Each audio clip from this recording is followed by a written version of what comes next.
حان الآن موعد أذان العشاء حسب التوقيت المحلي لمدينة الدوحة. الله أكبر، الله أكبر، الله أكبر، الله أكبر.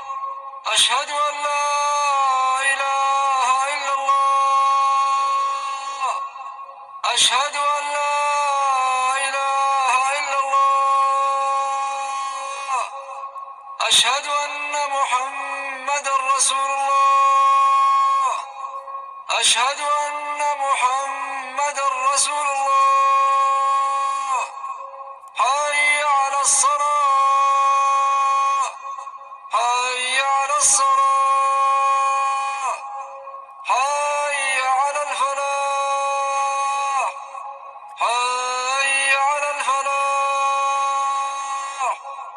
الله أكبر، الله أكبر، لا إله إلا الله. اللهم صل وسلم على سيدنا محمد وعلى آله وصحبه. اللهم رب هذه الدعوة التامة والصلاة القائمة آت محمدا الوسيلة والفضيلة وابعثه مقاما محمودا الذي وعدته. قال رسول الله صلى الله عليه وسلم: من صلى العشاء في جماعة كان كقيام نصف الليل، ومن صلى العشاء والفجر في جماعة كان كقيام ليلة.